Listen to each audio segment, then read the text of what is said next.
one of the young women, I believe it was, just said she believes as a whole, people just lack empathy. That a lot of what we're talking about starts right there. Did that resonate with you? It absolutely does. I think it's, of course, difficult to understand other people's lived experience, right? You understand your perception and your view of the world. I think what's unfortunate is that we've seen the realities of people who belong to marginalized groups, people of color, and our realities often made invisible in the conversation, because if mainstream America isn't seeing it, it must not be happening. And so those stories get silenced time and time again. And so I think what we've seen in Ferguson, and as I've been out on the ground with Tef and many others trying to make sure that we are bearing witness to what's really happening, that witness showed me that people want to make sure that we are silenced no longer, and that the reality of living in this country as a person of color is heard and understood by mainstream America. How?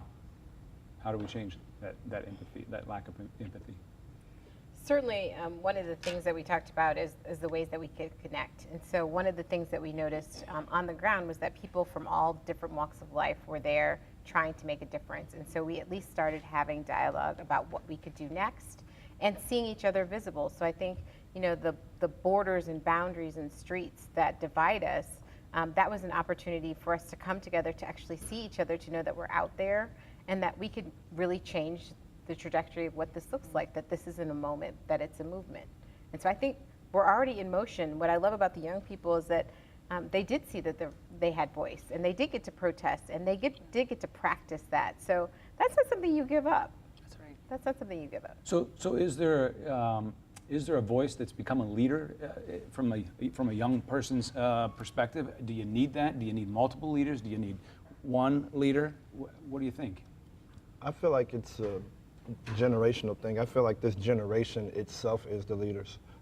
When I looked out there, at nighttime, which I felt was the most critical part of the protest, because, it's easy to walk around during the day when there's very little resistance to your action. But the way you could really tell the temperature of a person that was out there is, are you willing to stay out here when it's not easy?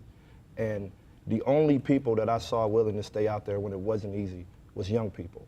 And I feel like, if I'm being perfectly honest, the generation before us dropped the ball on this one. They had the support of elders during the civil rights movement, combined with young people. And young people just simply do not feel that support with this issue. And I think that's a problem that is like an elephant in the room that isn't quite often addressed. So do young people.